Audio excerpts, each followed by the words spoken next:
This is Patrick Stephen with the National World War II Museum. We're here with Mr. John Key. We are interviewing at his home. Mr. Key, could you just please state your name? John Key, John Key. And where were you born? Indiana. Indiana. Somerville, Indiana, on a farm, you know. And you grew up there? Or? Yes, I grew up there. Mm-hmm. And where were you during Pearl Harbor when they were there? In college. You were in college? Yeah, I was, well, when I went in the Navy, I was my last semester of my senior year in college, at General Motors Institute in Flint, Michigan. Okay. That was college. You work your way. You worked 2 months, went to college 2 months. So we did a little more studying then than the other anchor colleges. We were 40 hours of class a week. Really? Oh, yeah. Wow. That's like it's During the war. Job, yeah. Uh-huh. Uh-huh. So when after you had heard about Pearl Harbor, what was your reaction? I mean, did you go right to go enlist, or did you? No, I was in, if you were in the top part of this class, you didn't have to go in right away. So I would try to get through. That was in 41. But I stayed out till I was a senior in 43. Okay. And I enlisted in 1943, fall of 43. I was a senior, and I thought I was smart enough that they were going to leave me finish at General Motors my last semester. But the other colleges had started, and they grabbed my tail, sent me to University of Wisconsin. So I spent a semester at University of Wisconsin. Then I was sent to the Naval Academy, which is where I got my commission. Okay. The Naval Academy in Annapolis. Yeah. Okay. And reserve commission, you know, the reserve up there. And while I was there, I asked the chief, what's the best duty in the Navy? And he said, troop transport, because you're in and out of port with fresh food. And so I applied for troop transport, and I did it. I sailed this ship, the Navy career. I put her in commission and put her out of commission. The Kuntz, the USS? Yeah. Mm-hmm. Oh. It's put in ship. It was in commission in Alameda, California. And San Francisco was our home base for a while. Then after the war was over, we started sailing out of Washington. Out of Seattle, Washington? Yeah. Mm-hmm. Okay. Well, why the Navy? Why not any other branch? Well, because you had a place to sleep and you had a place to eat. Valid point. Huh? Okay. That is truthfully speaking, I don't know if you do this or not, but the officers paid your own food in the Navy. You picked your own food? No, you paid. You paid your own food. It hasn't changed. We still do it today. You do? It's every branch, same thing. Huh? We do the same thing. You in the Army or Navy? In the Army.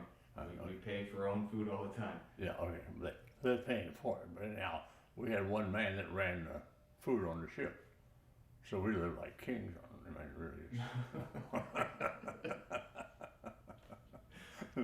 It was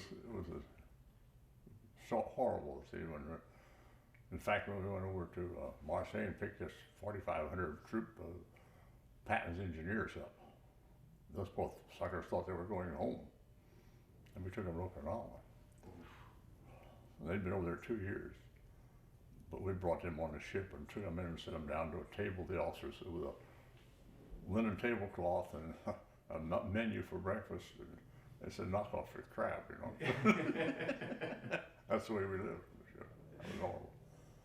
But that was, that's all we do was travel. So you started in 43, yeah. And then you were based out of San Francisco, mm-hmm. And you stayed mainly in the Pacific Theater in the beginning? Yes. Okay. We made 2 trips. We made 2 trips to Ulithi. That was our base. Okay. Our base was Ulithi to take troops where the fleet was. So after every battle, the fleet came into Ulithi, you know, because all the supplies were there and the mm-hmm. personnel were there. So we made 2 trips to Ulithi. And then the war was over in Europe. So then they sent us to pick up this Patton's troops in Europe. And when we got back to Okinawa, that's when the Japs surrendered.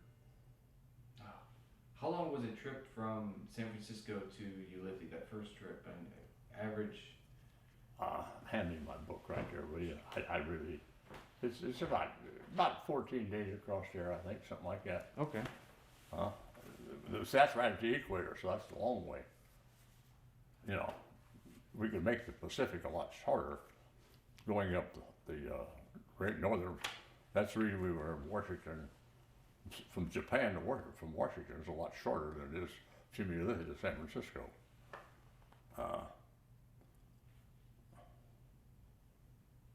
We left for January the 8th, and we got in Ulithion.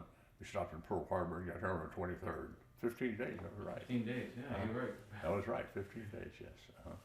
And so you just, your job on the Coons was just troop transport back and forth. Did you, were those orders handed down to you, or you were just more about mission capability of what campaign was going on? No, we had nothing to do with that. You know, we were just engineers. They rang up the bell, you started up and took off. That's all, that was our job. We were down below. You know, we kept things running down below, that's all. We know what, it was hard to find out. During the war, you couldn't even know where you were going. Oh, so as soon as you finished one mission, you were just waiting for the next. Yeah, in other words, when we pulled out of San Francisco, you're heading out across the Pacific. There was no, luckily, the guy right across from my room was Commander Southwell, and he was I knew he was into intelligence. I mean, he knew where we were going. But he wouldn't tell me where we were going, he'd tell me how long we were going to be gone.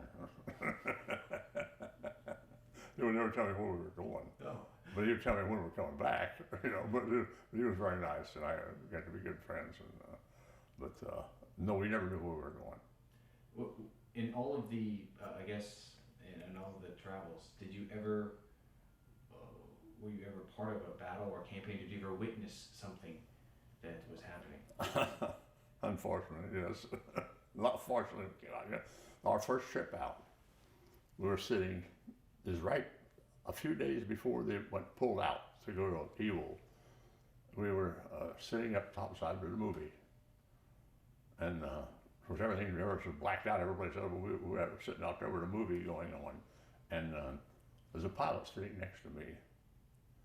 And a plane went over us. And he said, my God, he said, that's not an American plane. Right, just right over our head. And about that time, General Quarters went off. And there was 4 torpedo bombers had slipped in on the fleet, had flown in from Japan, and they slipped on the fleet right on the water line. Nobody could fire because you'd shot at each other. So all they did was just wait. And there was 3 engineering crews, 1 in the forward engine room, 1 in the after engine room, and 1 was the emergency crew. I had the emergency crew. When I was out on my general quarters was on the fantail of the ship. Okay. So we were just sitting on the fantail of the ship. When the plane went over us, we could sit there, we're sitting there watching it, we were wide open. And he dropped these bombs before I think it was the Essex laying off our starboard side, if my memory's right. And he dropped his bombs. You see him hit the water. And then he dove for the ship. He missed it. Went in the water. Missed the ship completely. Went in the water. And there's 2 more I never did see. But then I was on the fantail with my crew, and I hear another plane coming in off our port side. And the Randolph was laying alongside of us on our port side. Well, he came in on the Randolph and dropped his bombs and never hit the ship. And when he dove, he did catch the fantail of the ship. So we were laying in the middle of. Wow. I watched both of them. I was sit there and watch it. But they weren't after us. They were after carriers. Yeah. They weren't after transports. There was like 5,000 men sitting there. They just eliminated. But the other plane went and dove on another ship and missed it.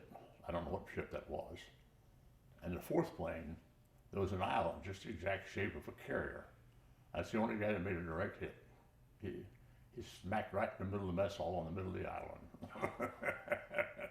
The only damage they had was the Randolph out there. Well, what were you feeling at that time, just seeing this whole thing happen? Well, the worst part of it is that You were laying just one ship away, and the magazines were blowing up over there, huh? You know, the magazine on the Yeah. ships were getting on fire, and they were blowing up. He was just wondering but we were safe. It's, that was within the first 2 or 3 weeks I was out there. Nothing, just all you do is just sit there and wait. There's nothing you do, you know.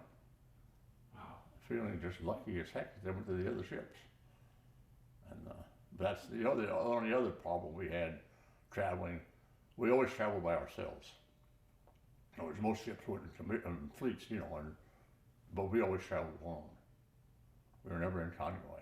Well, we were in convoy the first trip out because we went out with a battleship, was going to the Ulysses, but the rest of the time we traveled by ourselves. We were fast enough. We would do 25 knots. And a submarine surface, we're going to do 16. And, you know, zigzagged all the time. So we were fast enough that we could outrun a submarine if we, you know. But the rest of the trips were all by ourselves. The only trouble then was the floating mines. After the war was over, there was a lot of floating mines out in the ocean. And we'd just stop and shoot them and go on. You know, explode them and go on. That was our only danger after that. We never had any other troubles after that. So you just went back from Ulysses to wherever they told you to go? San Francisco. San Francisco? And loaded up another load of troops and took them back to Ulysses again. That was the second trip. And then the third trip, we got to San Francisco. That's when they sent us to Marseille, France. Through the Panama Canal? Through the Panama Canal. We were going on around through the Red Sea. It was a lot closer. But there were so many submarines in the Red Sea at the time. So they backtracked us. We came back through the canal again.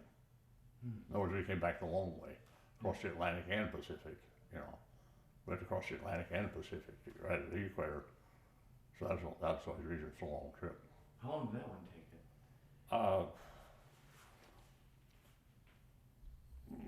Let's see.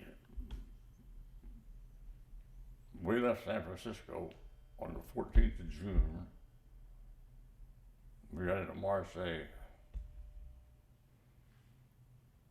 the 29th of June. No, the 14th of June. And we didn't get into Marseille till the 23rd of July. It doesn't seem like it took that long.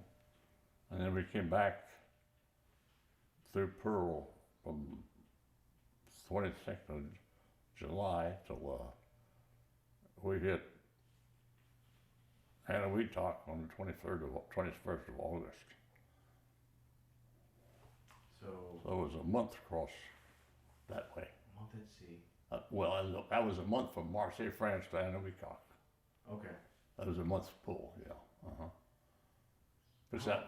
How long did you ever stay at a place? Like when you were at Marseille, did it take one day to Overnight. Overnight. Wow, one night. Overnight. Very We efficient. loaded up, gone. Yeah. We loaded up overnight, yeah. So when you stopped off at Pearl, now how was Pearl now, or at that time, compared to in the beginning? From 41, and then you started on 43, then you would swing by Pearl, and then so you would see Pearl as time. When you're loaded with troops, there's no liberty. So you stayed on ship the whole time. Okay. During wartime, you know, there was no liberty. Well, from the view, did you see more ships? Did you see more building? Did you see anything that was just different every single time, like you saw progression? Not really. In the time that we went to Pearl, we were in there 3 or 4 times, I guess, but I never, just way out on the port someplace, you know, you couldn't go off, that's all you could see was mountain. But, there wasn't supposed to be any liberty. You know, we got slipped away, but it was just, you know, downtown Pearl Harbor, it was no damage there. Okay. In the city itself, where we were, there was no damage down the hotels or anything. Okay. Yeah, it was mainly the military, with the Battleship Road. Because I was A division officer then, and I didn't have the equipment I wanted. I didn't have a torch on the ship. It had 14-inch steel, nothing to cut it with. I had a machine shop and everything, but nothing to cut the steel with. And so I went ashore to get me a torch. and I took me a purchase order and went to see the skipper, and I'm on the captain, I think, whoever was running the supply department. He said, he looked it up and said, you guys aren't, you don't warm a torch. I said, well, people have to be nuts. How am I going to fix something if I don't have a torch? You know. And I said, I said, Commander, I was an innocent, I had a lot of guts. I said, look, let me tell you something. You might as well take this purchase order. Because when I leave here, I want to have a torch, even if I have to steal it. So you better take the purchase order. And he did. And I got a nice letter a year later says, who is Ensign Key? Where did he get the authority to buy this stuff? But you had a job to do. And when I first went aboard, I was A division officer. We had 4 divisions on the engineering department. A, E, M, and B. The electrical, the main drive, and boiler. So we switched around after a while. I was A for a while. A is everything outside the engine room. Okay. In other words, the engineer was in charge of everything outside the engine room. Which is all the refrigeration. And we had enough refrigeration to carry enough food for 5,000 men for 60 days. Wow. Would that be the reason why you had the electric engines? Well, no, but we were turbo electric. We were run by electric, but we also had electricity to run the ship. Yeah, we had enough generators on the ship. We had 4. I really don't know what size those were. I think they were 600 kW. I think there were 4 600 kW generators on the ship to run the ship. That's a city. We were 2 football fields long. The ship was 2 football fields and 3 feet. 603 feet. The ship was. Yeah. And you had enough fresh provisions to carry for 60 days. Not fresh, but food and frozen food. And I mean, when we came in San Francisco to load up, there was just trains sitting there. And we just loaded boxcar, 2 boxcars of butter and 3 boxcars of eggs, and then just boxcars of meat and fish. And it took 2 days to put the supplies on the ship. And then we did, when our holds, which we had nothing in the holds to carry, so we loaded the holds full of beer. We took it out to Magna for the guys to drink. So we always carried a full shipload of beer. Oh man. Going to Ulysses. That was our cargo, was beer. And but all we did was just, after that, after the war was over, well, then our next trip was into Japan to pick up troops. And bring them back to Washington. Yeah. We could make the trip, make the Great Northern trip, then you go up, on like the planes fly. Because we were in 1945, we were supposed to have some overhauls, some work done on the ship. And they told us, no, said you're going back for another load of troops over Christmas. Well, there was no way to make it back by Christmas if we did what we were supposed to do. And so we pulled out of, I think, Yokohama, and I was on duty. I was on there, and so the skipper wants to talk to you on the phone. So he said, Key, he said, how fast will this thing run? It was the 15th day of December. And I said, why? He said, I promised you we'd be in at Christmas. I said, well, instead of you guys setting standard speed, I'll set standard speed. I'll run it in the red all the way in. He said, you got it. And 9 days and 9 hours, we pulled into Seattle from Japan. Wow. Christmas Eve. That is fast. Huh? That is very fast. Pulled, and we hit a storm too. We made it faster than that. But the skipper was a fantastic man. We had 4,700 guys on the ship, and it was Christmas Eve. He went on the phone. He went on the speaker, and he said, "I have no way of giving you guys papers or leave papers or anything. On a gentleman's agreement, if any of you get home for Christmas, take off." They said, we're supposed to be in here Wednesday. We were 5 days ahead of schedule. We were supposed to come on Wednesday. We came in on a Saturday afternoon. And he said, I want every one of you guys back on here now. And you know, not a man did not show back up on the ship. Every man came back on the ship. The day after Christmas? No, Wednesday. Wednesday. He said, Okay. I want you back Wednesday. Okay. I want you back Wednesday because that's when we're supposed to be here. Our arrival day was set for Wednesday. Yeah. But we pulled it but that's what we did, just and turned right around and went back. Just unloaded, you know, and turned right around and go back someplace else. Well, it's all in here where we went, but I don't know exactly. I mean, we had What was your last mission? Your last transport?